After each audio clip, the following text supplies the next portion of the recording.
All right, Jay, before we begin, you were telling us a little bit about your mom coming down from New York City in the 1920s to Dallas. What was that story? It just, in my opinion, underscored the willingness or desire for families, Jewish families, especially Reformed Jewish families in one corner of the United States to meet and intermingle with others from different corners. And she came all the way down here with her sister for a party given by Minnie Marcus. And I thought that was rather unusual to take a train ride for 2 days and 2 nights to get down here for a week, and then 2 days and two nights back to New York City. Now, did she ever tell you how that came about or why? No, just she accepted it as just routine. Remember your grandparents at all? Vaguely. My grandfather on my father's side passed away when I was 9. My grandmother on my father's side when I was high teens, and I remember her. That was Mrs. August Lorch. My grandparents on my mother's side passed away when I was 9 and 10. They lived in New York City, actually on Long Island, and my memory of them was sparse. You know what they did for a living? My grandfather on my father's side established the Lorch Manufacturing Company in 1908 or 1909, depending upon who you talk to. Right. He started out as a one-horse peddler before the turn of the last century, and then he graduated to a 2-horse peddler, then to a 4-horse peddler. Then he opened up a little shop in downtown Dallas. And the Lorch Manufacturing Company was a misnomer because they actually did not do any manufacturing. They were jobbers where they went to New York City and bought merchandise and shipped it down to Dallas, and then they put salesmen out on the road with an additional markup and to supply the small communities. And Dallas was certainly not big, but Right. went to places like Bowie and Albany, Texas, etc., who had no access to New York or New York fashions. In 1920 or 1921, my father, who was born in 1902, he and my grandfather decided to go into true apparel manufacturing. And they did the whole thing of cutting and sewing and designing and having their own salesmen, which was quite remarkable when you look at the items that go into the manufacturing of apparel, namely thread, Right. buttons, things of that sort, which were virtually non-existent in Dallas. And I don't know how they managed to assemble the parts that went into an outfit, a dress, if you will. I mean, it was one thing to get fabric from New York, but now how do you get the other parts that go into the creation of a dress? Now, did you ever find out from them why leave New York to head for Dallas? How the reasoning behind that? I don't know. My Okay. father was born in Greenville, Uh-huh. and his twin sister and his older sister was born, I believe she was born in Germany, but came here at a very young age. She was born, I believe, in 1896. Yeah. Now, do you remember at all what your grandfather on the other side did for a living? He was a banker who had lost everything in the Depression. Bear in mind that I was born in 1930, Right. and the Depression started in 1932, so Was he in New York or down he here? was in New York. He was in New York at the time. And lost everything, and lived off the income from his son and son-in-laws who supported Wow. the family, Yeah. he and his wife. Yeah, yeah. Now, when did your mom come down here for good? I know she came for the party, but when did she come down here? I believe she and my father were married in 1922. And then when I was in the service in 1952, they got a divorce. Came down here shortly after they were married then. Well, my father was here Oh, he was here already? Yeah. So how did he meet your mom? through this party at many Marcuses.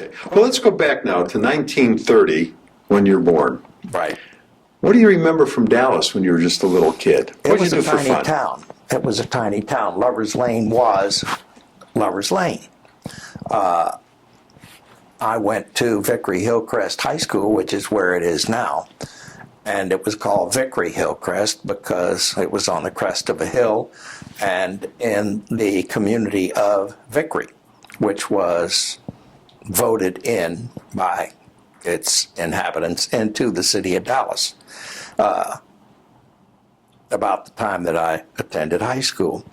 That being said, Vickery Hillcrest was still a county school and did not go into the Dallas Independent School District until 1946, September of 46, which is when I entered my senior year there. Mm-hmm. And it was a very, very tiny school at that time. There were only 27 in my graduating class and perhaps 150 in the entire school. Wow. So that just shows you how small it was. The house that my wife and I live in was built in 1980. We thought that there was, perhaps the house was built on top of an old underground spring or swimming pool. So we contacted an aerial photography firm who supplied us with pictures going back into the early 1940s, etc. 1980, our house was built, and immediately north of our house was a plowed field. From our house north, it was all farming. What part of town was your house in? Our house now is on the corner of St. Jude's and Midbury, Yeah, 1 block north of North Haven. Yeah. Now, you know, when you were little, summers are hot here in Dallas. And they were then. And there was no air conditioning. What did you guys do to keep cool? My mother took me from the time that I was an infant in a bassinet, and every summer we would go to New York and stay with her sister because it was cooler up there. And that was the way she dodged the heat.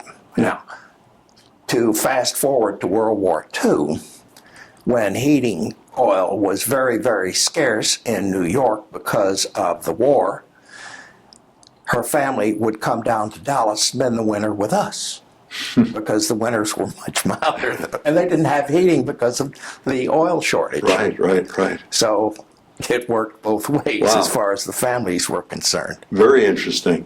Well, now, when you graduated from high school, you know, you were too young. World War II came and, you know, was there. Did that affect your family in any way? It affected all families. It was never discussed, but, you know, rationing hit everybody very, very hard.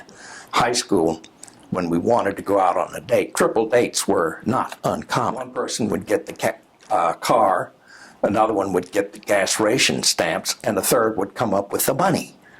So 6 of us would pile into a car. Right. That's the way it went. Well, after high school, for you, was it college or was it work? I went to a prep school in Syracuse, New York, which has since closed, and then I went 2 years to Vanderbilt and 2 years to the University of Pennsylvania. Okay. Then I went into the Navy for 2 years, and then I went to work. Now, when you went into the Navy, the Korean War was going on. Talk to me about your service. I was single. If I'd been married, they would have shipped me off to Iraq in the Pacific. But being single, they sent me to control tower operator school in the Navy, and I spent the time at a naval air station down in Pensacola, Florida, as a control tower operator. Wow. So I never left the Central Time Zone. Right. Now, did you guys ever talk about, did they ever tell you that you might be shipped over to Korea? Oh, yeah. You know. It just, when the orders came, you went. It was that simple. Yeah. No arguing about it.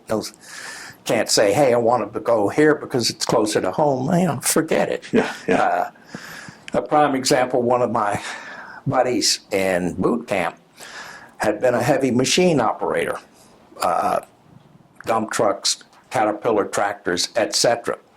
Knew all about them. One would figure that he was a real candidate for the Seabees, the construction battalion.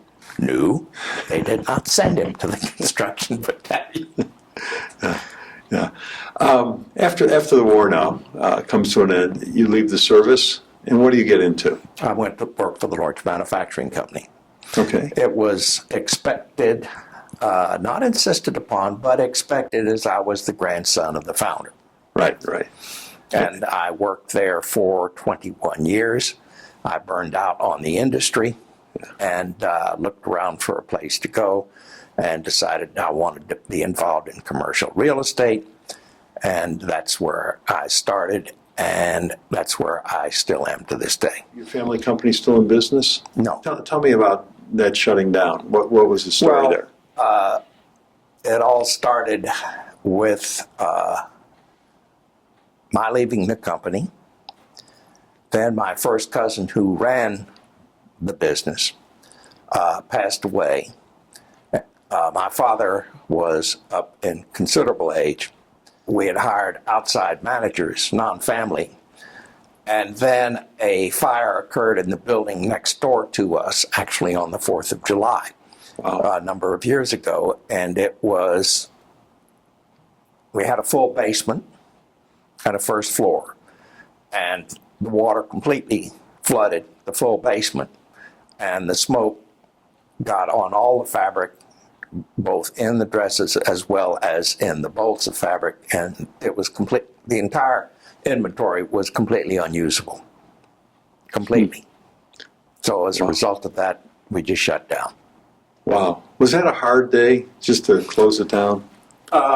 It was for me, not emotionally, but because I was the only one in the family, even though I had not been in the business for some time. Right. It fell upon my shoulders to get rid of everything. Yeah. Now, was your dad still alive at the time? Yes. Was it hard on him? Yeah. Yeah. This was his life. Yeah. Where did you meet your first wife? When I was in college, we had a few dates. When I was on one of my leaves in the Navy, I went up to Philadelphia, which is where she was from. We had some more dates. Then she came down to Miami for a vacation, and I drove down from Pensacola to Miami, which is about a 700-mile drive. Right. You look at the geography of Right. Florida. And one thing led to another, and we got married in 1954. We got divorced in 1964. She moved to New York City, where she still resides, with my son. I was single for 4.5 years. I married in 1967 Okay. or 68. Okay, what's your wife's name? Betty. And tell us about your involvement with the Jewish community here. I have always been involved in the Jewish community, active member of Temple Emmanuel, and have been for many, many years. I've served on the boards of the Jewish Family Service, on the Jewish Federation, on Temple Emmanuel, and many others that just don't immediately spring to my mind. How have you seen the Jewish community grow over the years? I grew up in a family who followed the Reform movement. Right. My family was not that active in Temple Emmanuel. My father did serve on the board. We were basically what you would call almost non-observant. We never celebrated any of the Jewish holidays. There were no lighting of the candles on Friday night. Still in all, they always went on the high holidays. They were always members of Temple Emmanuel, but very inactive. Supporters, yes. Ask them a question as to whether they were Jewish, yes. Their friends almost exclusively were Jewish. And Dallas being such a small town, everybody knew everybody. Whether they were Reform or Orthodox, it didn't make a damn bit of difference because it was such a small community. It's changed over the years, hasn't it? Oh, yeah. Not only did they know other members of the Jewish community, they also knew people who were not Jewish. Now, do you still think that something goes on today, like your mom came from New York to meet with Jewish people in Dallas. Does that still go on today, do you think? No. My granddaughter is at Columbia studying for a master's degree in nursing. A Jewish grandmother here has suggested that she meet her grandsons who lived in New York City. And so I said to the granddaughter, would you like that? She says, if you want to go out for a cup of coffee. She says, no, I'll look them up on Facebook. What's their name? Yeah. Now, is there a Jewish organization that you particularly took interest in? One of the things that I was extremely active in was the Cemetery Committee of Temple Emmanuel. And I worked on that assiduously for 10, 12 solid years. Yeah. Now, in your lifetime, there's been so many momentous occasions. Obviously, you lived through a couple of wars. You were a little child with a depression that affected your family. Of course, here in Dallas, the tragedy of the Kennedy assassination. Something good, the moon landing in '69 the first time. Of course, 9/11. Was there something that really affected you when it happened on a national scale, that you remember where you were when it happened? Well, of course, everybody remembers where they were when Kennedy was assassinated. That's a given. That's nationwide, all who were alive at that time. The moon landing, yes. Other than that, and none of those things really affected me other than the Kennedy assassination, where the city of Dallas closed down. And I mean literally closed down for 3 solid days. No movement, no business were open. It was just complete dead silence. Now, you and Betty also had one child, so you have 2 children. You have 3 grandchildren. Right. You told us one that is becoming a nurse. What about your other 2 grandkids? One of them is interested in a career in music. He lives in Connecticut. The other is going for a master's in nutrition, having suffered a broken leg and being involved in exercise. She realizes the importance of nutrition, so she's going for a master's in nutrition. Excellent. What advice does Granddad want to leave to the next generation? Sam Rayburn had a motto, which was never to tell a lie, because that way you don't have to remember who you told what to. You don't have to remember the lie, just remember the truth. And so that is one thing that I've always adhered to, and one thing I would like to leave for my grandchildren. That, and be honest to yourself. Shakespeare said it, to thine own self be true. He said that well, didn't he? Well, thanks for doing this today. Hey, it's my pleasure.